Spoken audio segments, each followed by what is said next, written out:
Hello friends, welcome back to easy recipes. இன்னைக்கு easy ரெசிபீஸில் நம்ம சூப்பரான ஒரு வாழைத்தண்டு 65 ரெசிபி தாங்க பார்க்க போகிறோம். யூஸ்வலாக நம்ம வீட்டில் வாழைத்தண்டை வந்து கூட்டாவோ இல்லை பொரியலாவோ செஞ்சோம் அப்படின்னாக்கா பிள்ளைகள் ரொம்ப அதை விரும்பி சாப்பிட மாட்டாங்க இல்லைங்களா? பட் இந்த மாதிரி நீங்கள் வாழைத்தண்டில் 65 செஞ்சு கொடுத்து பாருங்களேன், நீங்கள் செய்ய செய்ய பிளேட் வந்து காலியாகிட்டே இருக்கும். அந்த அளவுக்கு ரொம்பவே அட்டகாசமாக இருக்கும் டேஸ்ட்டு. ஸோ நான் இதை என்ன சொல்வேன் அப்படின்னா, இது வந்து கண்டிப்பாக மஸ்ட் ட்ரை ரெசிபின்னே சொல்லுவேன் நான். ஸோ நீங்கள் மிஸ் பண்ணாமல் இதை ட்ரை பண்ணிவிட்டு உங்களுக்கு டேஸ்ட் எப்படி இருந்துச்சு அப்படின்றத மறக்காமல் எனக்கு கமெண்ட் பண்ணுங்கள். இப்போ வாங்க நம்ம ரெசிபிக்கு போகலாம். இது பண்ணுறதுக்கு நான் இன்றைக்கி ஒரு சின்ன சைஸ் வாழைத்தண்டு எடுத்துருக்கிறேன். இந்த மாதிரி நீல வாக்கில் கட் பண்ணிவிட்டு 2 முறை அலசிட்டு தண்ணியெல்லாம் வடிச்சிட்டு இப்படி ஒரு பவுலில் எடுத்துக்கலாம். இப்போ இதுக்கு தேவையான அளவு உப்பு சேர்த்துக்கிறேன். அப்புறம் இதில் வந்து ஒரு 3 ஸ்பூன் அளவுக்கு கார்ன்ஃப்ளவர் ஆட் பண்ணிக்கிறேன்.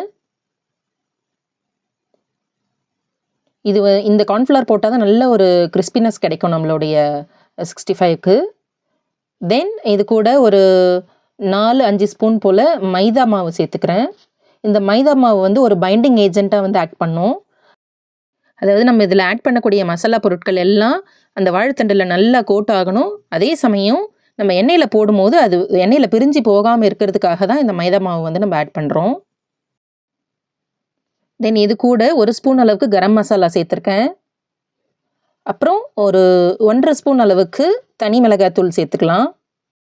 அப்புறம் இது கூட ஒரு 1 ஸ்பூன் அளவுக்கு இஞ்சி பூண்டு பேஸ்ட்டு சேர்த்துக்கலாம்.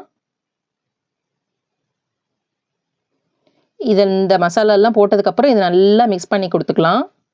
இப்படி நல்லா கலக்கும் போது ஈவனாக எல்லா இடத்துலையும் இந்த உப்பு, காரம், கார்ன்ஃப்ளவர், மைதா மாவு, இஞ்சி பூண்டு பேஸ்ட்டு எல்லா இடமும் ஸ்ப்ரெட் ஆகிற மாதிரி பார்த்துக்கோங்க.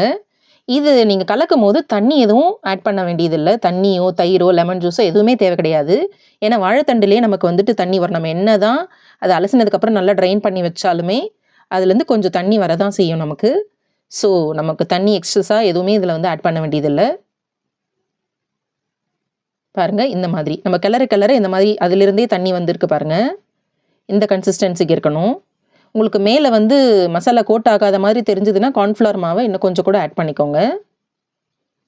இது ஊற வைக்கணும்லாம் அவசியம் இல்லை. அப்படியே இதை வந்து எண்ணெயில் பொரித்து எடுக்க வேண்டியது தான். இப்போ இதை பொரிக்கிறதுக்காக அடுப்பில் கடாயை சூடு பண்ணிக்கிட்டு இதில் கொஞ்சம் தேவையான அளவு எண்ணெயை சேர்த்துக்கலாம். நான் இன்றைக்கி கடலை எண்ணெய் தான் எடுத்துருக்கிறேன். எண்ணெய் நல்லா காயட்டும். காஞ்சதுக்கப்புறமா பாருங்கள் புகை வருது இல்லைங்களா? இந்த ஸ்டேஜில் நம்ம இந்த பரட்டி வச்சுருக்கிற வாழைத்தண்டை வந்து இப்படி உதிரி உதிரியாக சேர்த்துக்கலாம். இது ஒன்றோட ஒன்று ஒட்டிக்கிட்டு இருக்கோம் இல்லைங்களா? அப்படி போடும்போதே இப்படி பிச்சு பிச்சு போட்டோம்னா அது கொஞ்சம் தனித்தனியாக இருக்கும். இல்லைன்னா எல்லாம் ஒன்றா கம்பைன் ஆகிடும். ஸோ போடும்போதே நம்ம இப்படி பிரித்து பிரித்து போட்டுக்கலாம். நான் இன்றைக்கி கடலை எண்ணெய் யூஸ் பண்ணியிருக்கிறதுனால தான் இந்த வாழைத்தண்டை போட்ட உடனே இப்படி நுரைச்சி வருது பாருங்கள் மேலே. நீங்கள் வந்து ரீஃபைண்ட் ஆயில் யூஸ் பண்ணிங்கன்னா இந்த மாதிரி பொங்கி வராமல் இருக்கும்.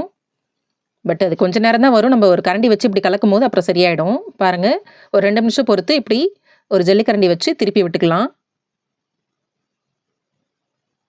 பார்க்கும்போதே நல்ல கலர்ஃபுல்லாக இருக்குது பாருங்கள். திருப்பி விட்டுட்டு இன்னும் ஒரு 2 நிமிஷம் பொறுத்து இது நல்லா கொஞ்சம் அந்த சலசலப்பெல்லாம் கொஞ்சம் அடங்கும் போது நம்ம எடுத்துடலாம். கரெக்டாக இருக்கும். பாருங்கள், பார்க்கும்போதே அந்த கிறிஸ்பினஸ் வந்திருக்கு பாருங்கள். இப்படி எடுத்து போட்டோம்னா அந்த சத்தம் கேட்கும் நமக்கு. ஸோ அந்த ஸ்டேஜில் நம்ம இதை எடுத்து ஒரு பிளேட்டில் வச்சுக்கலாம். இது வந்து ரைஸோடு தொட்டுட்டு சாப்பிட்றதுக்கு சூப்பரான காம்பினேஷனாக இருக்கும். இல்லைனா ஈவினிங் டைமில் ஸ்நாக்ஸாக கூட இதை செஞ்சு சாப்பிட்றதுக்கு ரொம்பவே அட்டகாசமாக இருக்கும். டீ டைம் ஸ்நாக்ஸாக. பாருங்கள், அவ்வளோதான், நம்மளுடைய வாழைத்தண்டு 65 இஸ் ரெடி. நம்ம இந்த காளான் 65 சாப்பிட்ருப்போம் இல்லைங்களா? கிட்டத்தட்ட அந்த டேஸ்ட்டில் தான் இருக்கும். சின்ன குழந்தைங்கள்ட்டெல்லாம் இதை இங்கே காளான் 65னே சொல்லி ஏமாற்றி கொடுத்துடலாம்.